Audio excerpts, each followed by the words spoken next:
Well, thanks for coming back, right? For those of you who were here last week, as Travis talked about, we talked about this calling that we feel that God is inviting us into death, which is a strange thing, and we unpacked all of the pieces of what that means. And if you weren't here last week, I'd encourage you to go check out the video from last week to hear and walk through that. And we also do have some frequently asked question sheets sort of on the back, music stands back there.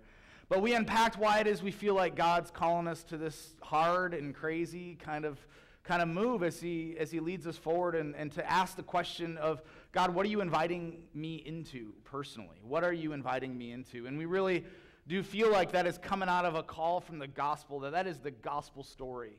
That we are people of death and resurrection, and that we would love to get to Easter without going through Good Friday. But in order to get to new life, we have to die to ourselves. We have to die to some things. And we've used this verse from Luke 14, verse 33. In the same way, those of you who do not give up everything you have cannot be my disciples. And that really has been, personally for me, a compass, a way of understanding and processing what God's saying. And so we know that hurts. We know that that's hard. And we know that we want to take that seriously, that we want to enter into God's calling on purpose. And so we've stepped into that. We've made the decision to end our ministry, and that May 31 will be our last service here together as Rock Harbor. And it'll be a great service, so I encourage you to be there for that. But we want to focus on asking the question of, what's God calling each and every one of us to next? What is it that God is calling us into? I've shared my own personal journey that God's been laying it on my heart to plant a new Harbor Church in Jamestown, and that's been part of my journey. But that we all have a desert to walk through. We all have a journey to walk through on that, and we want to invite us into that. So here we are a week later, right? Wondering, okay, what in the world do we do with that now? Like, what do I do next? What do I do now? And that's a really good question. It's a question most of us really want to answer. But don't answer it yet. And sort of my sermon today is to say, don't answer that question right now. It's a really important question, and I don't think it's the right question to answer, because I think if we focus on that question, we might short circuit, we might shortcut something that God wants to say. We might quickly move over this process of death just in our hurry to get to the resurrection.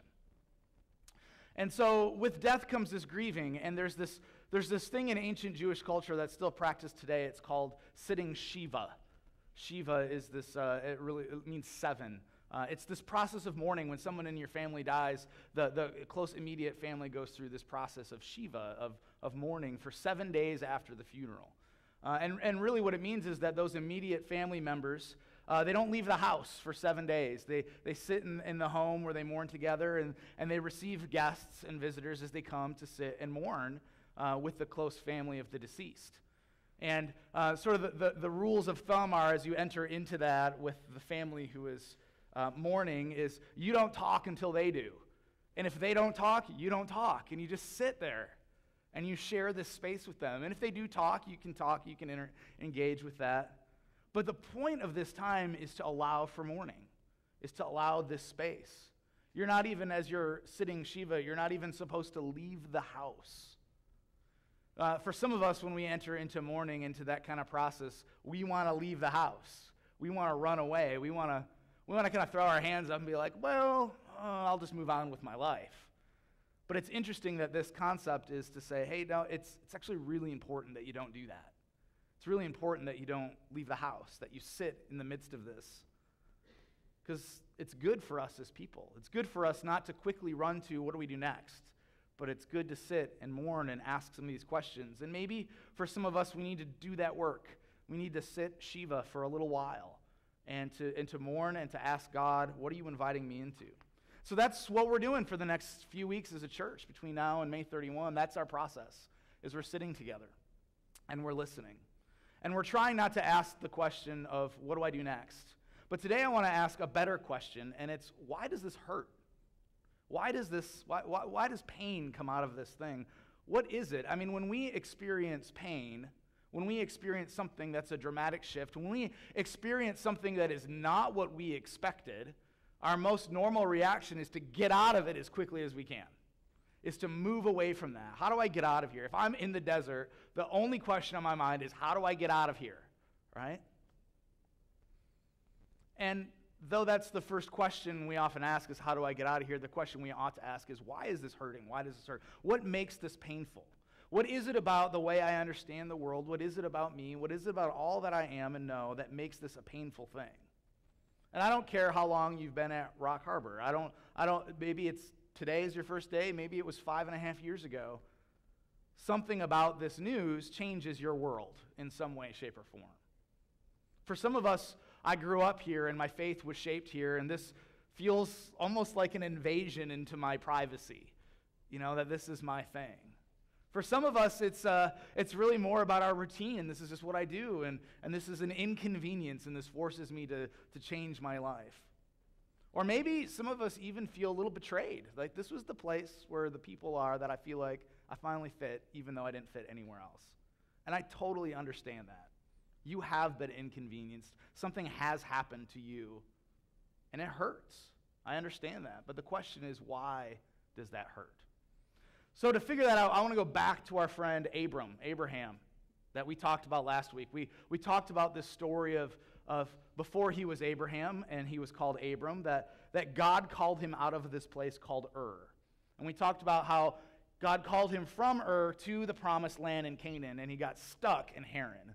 And we talked about not wanting to be stuck there. But let's go back to Genesis 12, verse 1, and look at this calling. And we're going to unpack a couple of different things with Abram.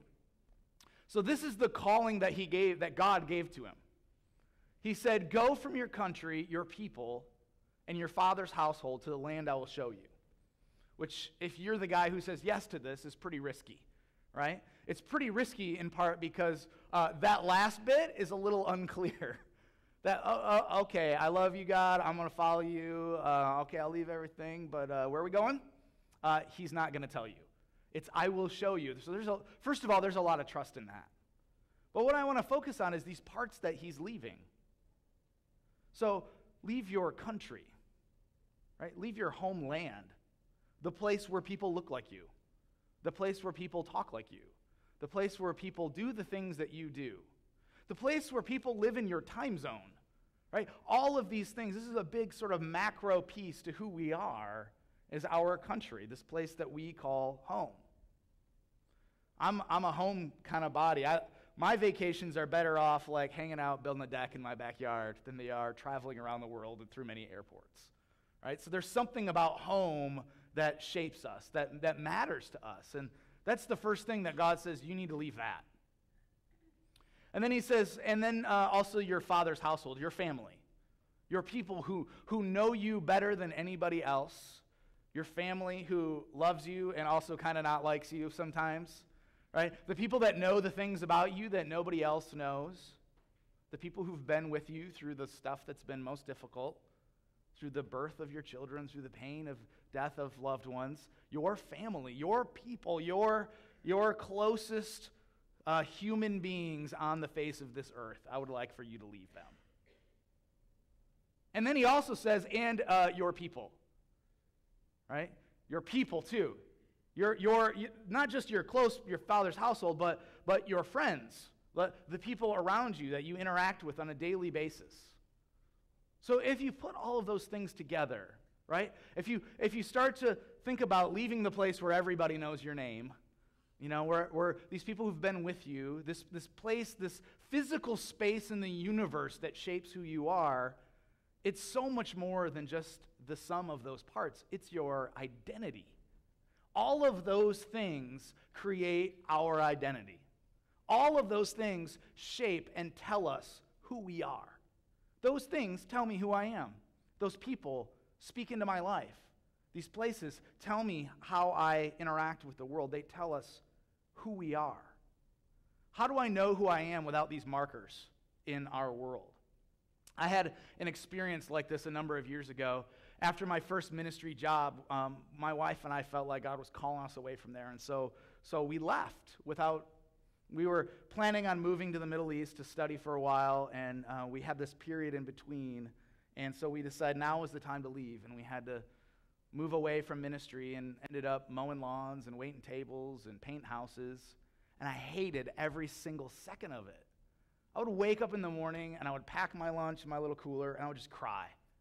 And I didn't even know why I would cry. I didn't even understand that. But every single day, it was this process, which is strange because I love mowing the lawn. I just love it, right? But at that moment, I hated everything about it. And I started to ask myself, okay, why does this hurt? God, why does this hurt? Why is this so hard? And I realized it was because he was telling me those things were telling me who I was. My life in ministry, the people that I was a part of, some of the people I had the closest relationships with in the world. And I don't even see them anymore. And it was because those things were shaping me. They were shaping my identity. They were telling me who I was. And when that gets pulled away, it hurts. I don't know who I am anymore, God. Who am I? What am I supposed to do with my life? And so why does this hurt? Maybe it's because some of these things have shaped you, right? Maybe some of these things have been shaping you. Maybe for some of you, this church has been a big part of who you are and who you've become. Maybe you were like Travis, right? And you showed up here as an 18-year-old punk kid. A real good-looking kid, though, I might say. And maybe over the course of your Rock Harbor experience, like Travis, it's turned you into the person we've all come to know and love, right? The man we know today. I'm just going to pull it all out from now on. But maybe there's been something really integral in your shaping of your identity that's taken place here. Maybe it has nothing to do with bunny ears, right? But maybe there's something that has happened and shaped. Maybe there's something about this place that has been telling you who you are. Something about these people.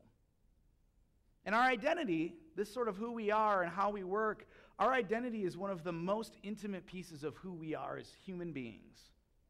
And so when that gets changed, when that gets pulled on, it hurts. Suddenly, without warning, that is a painful, painful thing. But guess what? God's not done with Abraham, because that's the first story we read of Abraham. This is our first introduction to this guy in the whole Bible.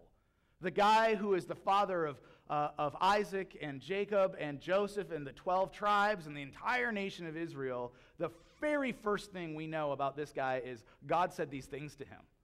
God said, leave all of this stuff that has created your identity in the past. That is the first thing we learn about Abraham. So let's go to the last story, the other bookend. The last thing we sort of learn about Abraham is this story from Genesis 22. Then God said, take your son, your only son, whom you love, Isaac, and go to the region of Moriah. Sacrifice him there as a burnt offering on a mountain I will show you. So here's the thing I love about the Bible, is that in the Bible, words don't rhyme, but ideas rhyme. Concepts rhyme. And as you read what God says to him in Genesis 22, it sounds a whole lot like Genesis 12. It ends in the same spot, right? It ends in this place that I will show you when we get there. But even the cadence of how he talks, leave your father's household, leave your country, leave your people. Take your son, take your only son, whom you love. It rhymes. There is a reason that these two stories are so interconnected. They're intertwined. Because, well, let's think about Abraham's promise, or God's promise to Abraham in Genesis 12. Let's go to the next screen here. This is, as soon as he says, leave everything that's been shaping your identity, then he says this, because I will make you into a great nation, and I will bless you, and I will make your name great, and you will be a blessing. I will bless those who bless you, and whoever curses you, I will curse, and all peoples on earth will be blessed through you. Okay, so that makes leaving my country, my people, my father's household a little bit easier, because that's a really big promise. It makes things a little bit easier to say, okay, well, I can leave some of the past because there's the future. Because all people on earth through me? Well, okay, I'll get on board with that. So think about Isaac for a moment. You know the story of Abraham and Isaac, and God says, hey, I'm going to make you this great nation. And years go by, and Abraham says, I don't even have a son. How are we going to... God, I know you're God, but there's some things that have to happen in order for more people on this earth to happen, right? And this is not happening. So God finally gives him his son Isaac. And think about the weight of this promise on this child. Because centered around the person of Isaac is the entire future identity of his father. The whole thing that he's driving to in his life is formed in Isaac. This thing, this person who Abraham was going to become, is centered on Isaac. He is the promise. He is the future. He is the blessing for nations to come. Everyone on earth. So all of Abraham's hopes and dreams and future identity and how he understands his whole reality is shaped on this kid. And so he first of all had to face giving up everything that had been shaping his past identity, his country, his people, his father's household. And now God's asking him for more. He's saying, yeah, that's good that you gave up and followed me even though you didn't know where we were going to go, but you sort of have this idea of who you're going to become. And I want you to give that up too. I want you to give up everything that is shaping your future identity, everything that you're hanging on that says, okay, God, I'll leave this thing because there's something you're calling me to. It's bigger and I can see it. And he says, I want you to grab a knife and I want you to put that to death too. I don't know if you've ever had that experience of sort of like giving up on a dream.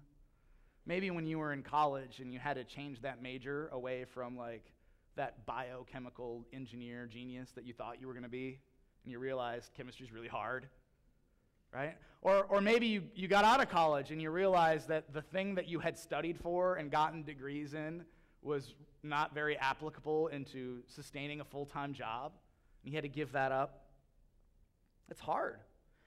The British Medical Journal once said in an editorial that much of life's pain stems from the gap between people's unrealistic dreams and reality. The gap between our dreams for our future and our reality. Those things really matter to us. They cause us a lot of pain when they go away. It's because they're shaping who we're going to become and who we are now as we move to them. Because it's more than just giving up on a dream, right? It's giving up on you. It's giving up on your identity, who you think you're going to be.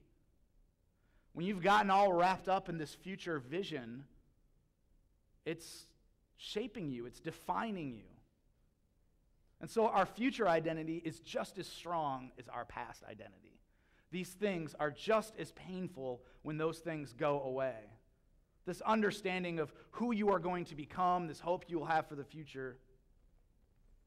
So when we ask the question of why does this hurt? Why do things hurt? Why does pain happen? Maybe it's because your hope for the future was in here somewhere too. Maybe it was, well, these are the people I'm going to walk for the rest of my life with. Maybe it was, this is a place where God is going to continue to speak to me and create in me, and I can see who I'm going to become. Maybe it's just, this is the place where I desire to continue to fit. And finding a place to fit in this world is really hard. Something about who you were going to become, not just your past identity, but who you thought about you were going to become, might have been part of this thing too. And when that gets changed, when that gets moved, when God asks us to die to that hurts too. It hurts to give up these things that shape who we are. The pain comes because it's really been about our identity more than it is anything else. So when Abraham lets go of everything that had been telling him who he was, and when he lets go of everything that will tell him who he was, what does he have left? He has today. He has today. He has right now. That's it. And so the story goes, after God says this to Abraham, it says, early the next morning, Abraham got up and loaded his donkey. He took with him 2 of his servants and his son Isaac. When he had cut enough wood for the burnt offering, he set out for the place God had told him about. On the 3rd day, Abraham looked up and saw the place in the distance. He said to his servants, stay here with the donkey while I and the boy go over there. We will worship, and then we will come back to you. Abraham took the wood for the burnt offering and placed it on his son Isaac, and he himself carried the fire and the knife. It's an interesting verse 6. There's an interesting line there. It says, he himself carried the fire. And if you kind of look around a fire in the Bible and things that burn in the Bible, there is a consistent metaphor that happens in Scripture. That God himself, God's presence, is most often reflected by the use of fire or burning coals. And so for me, that verse has a lot of meaning, because in the midst of, here's a guy who had to give up everything he was, everything that shaped his identity, and had to give up his hope for his future identity, the Bible tells me that he carried the fire, that he went with God's presence. That the only thing that was left for Abraham to do was to say, yesterday I'm putting that to death, tomorrow I'm putting that to death, and today I'm going to lean into God's presence. And I'm going to obey, and I'm going to walk up that mountain, and I'm going to make sure that I'm carrying the presence of God with me. You know, in my story, as I'm crying on my lawnmower every day, we had plans. You know, we were ready to move to Hebrew University in Jerusalem and pursue a degree program, and we were excited for that. And during the midst of this process, God told us that wasn't going to happen. I spent 20 days in prayer and fasting and saying, God, what are you calling us to? And he said, go back the way you came. He said, go back into the ministry you were a part of. I want you to do that. Which I was pretty excited to hear from God, but that stinks. Like, God, I left that. I was eager to put that to bed because we had this future thing. And he said, go back the way you came. Literally, don't go forward anymore in the future. Go back to the thing you left. And that's when he showed me this verse. That's when he showed me the story of Abraham and Isaac. And I realized, God, I've not been carrying the fire. I've not been leaning into your presence today. I've been worried about the past. I've been worried about the future. I've been worried about who I am, and I have not been asking, God, who do you say that I am? God, what are you saying about me? What if I just had today? So I began to learn. I began to learn that, God, the thing I need to say to you today is it is enough to trust you today. It is enough to trust you today, even when I don't know anything else. God, today, it hurts, and I'm going to trust you. So when our identity gets stripped away from us, when these things happen, when our cheese moves and the maze gets confusing, we find out that God's been talking to us the whole time. We find out what God's been saying about how he thinks about who we are. And we find out what it means to really trust him today, because that's all I have. Maybe the reason this has hurt is because your identity is wrapped up in something that isn't him. Maybe there's something in your life that is speaking a little too loud about who you are, that's been shaping you, that's been telling you who you are, that's been shaping and forming your identity. Maybe it's a little, or maybe it's a lot. But something has been doing the job that God has been set out to do in your life, that something has been shaping your identity. And when that gets taken away, it really hurts, because it's not supposed to be that way. Because the only thing that's supposed to be shaping our identity is Christ. So when our identity gets shaken and it hurts, it's because it's supposed to hurt. It's so interesting to me that these are the two stories of Abraham. I mean, for the father of the whole thing, we know these two things concretely about this guy. I mean, honestly, after this, we don't even see Abraham show up in the Bible, except when we talk about Sarah dying and Isaac sort of coming to the funeral and that sort of thing. But this is the last thing that we know about Abraham. That in the beginning of his story, we have this epic journey and adventure that awaits us with Abraham. Promised land, Canaan. And the story ends before he ever gets there. He never gets there. It's just this give up everything who you are and give up everything who you think you're going to be. It's almost as if the entire point of the story of Abraham is to show how he realized, I got to trust God today. And that's it. That is the entire story we have of Abraham. It's about learning to live with God's promise for today. So what's shaping your identity? What has been telling you who you are? Maybe your friends here have been shaping that. Maybe an experience that you've been having here is shaping that. Maybe there's something inside of you, a habit, an addiction, a hang-up, just a thought pattern in your brain that's been telling you who you are. And this is our challenge in the desert. This is our challenge when we go out into the desert, because when we go out into the desert, when we don't know where we're going, and We want to just get out as soon as possible. When we sit in that space, all that stuff goes away. It strips it all off, and all we're left with is right now, today. God, give me a green pasture for right now. Leave me just enough for today, and I will learn to trust in who you are. And that's our challenge. That's our process. That's what we're doing. And so today we want to ask the right question. What do I do next is the wrong question right now. What's going to happen with our worship band is the wrong question right now. Where am I going to go to church in June is the wrong question. The right question is, God, what are you inviting me into? And into that story of my own personal experience as I heard God say, listen, you need to figure out what it means to trust me today. There's more to that story. He also gave me a new future. It was days later that we became pregnant with our first son, Isaac, because of the story. Makes sense. And from there, he was 3 months premature, and it was really hard. And then we moved to another state, and then his brother was born 11 months later, and he was 3 months early. And this was the hardest 2 years of our lives.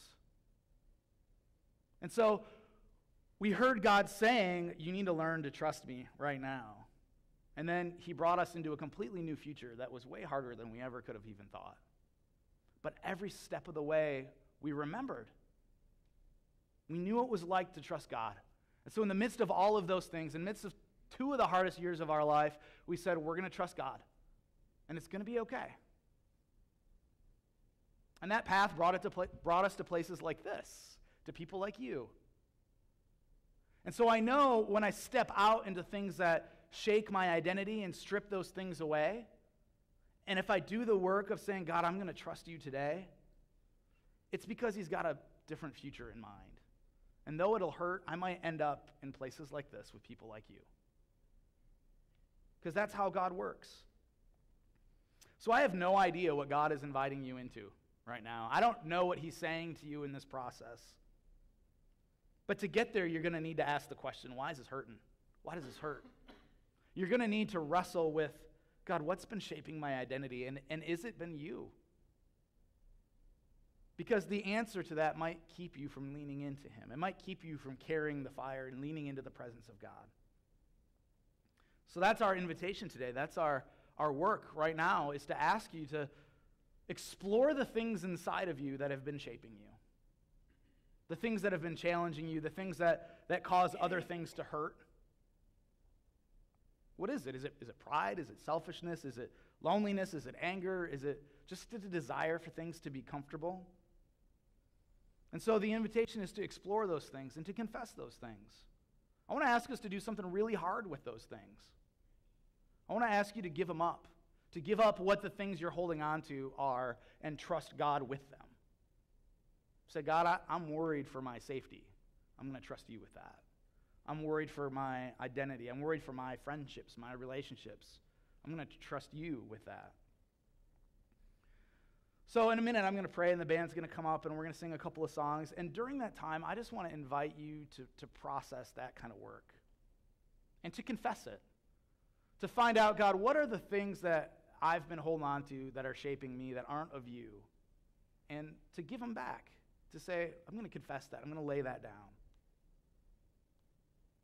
God, these are the things that have been telling me who I am, and I don't want them there anymore, so I'm going to give them to you. Maybe it's something you want to do in your heart. Maybe it's something you physically want to do, to raise your hands and say, God, I'm giving those to you. Maybe you want to come up front and just kneel and bow. We've never been really a come up front kind of church, but I don't know, why not now, right? Maybe that's you. Maybe God's asking you to do something about that. And we want to spend some time in worship and prayer just confessing, God, we have put other things in front of you, things that are not of you, and they have been telling me who I am. And God, I want to trust you with that instead. But let go of the past and what's shaped you, and let go of the future and your ideas of what it could be, and to say, God, today I want to trust you. However you feel led to express that is fine. But to confess that and say, God, I want to trust you today. So let's pray. Father God, there's lots of things in my life that are telling me who I am. And God, I just confess that some of those aren't from you. And that, God, I confess that I listen to those. And when I listen to those, it hurts. It causes me pain. When things change, when things challenge, when you call and I am forced to deal with the things inside of me, that makes me not want to follow where you're calling. God, I pray that you would just get rid of that in me, that you would get rid of that in my friends in this room today. God, we can't hear you when we're listening to those other voices. And God, we want to hear you. We want to hear from you where you're inviting us into. God, where are you calling each and every one of us? And we can't do it while we're holding on to this stuff. So God, during this next few moments, we want to release that to you. God, help us to trust you. It's the hardest part. Sometimes it's easier to hang on to our own junk because it's our own, and at least we know it.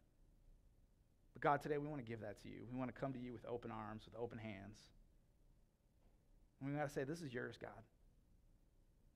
God, we want to leave our country. We want to leave our homeland. We want to leave our people. And we want to let go our hope of our future. God, we want to trust you today. In your son's name, amen.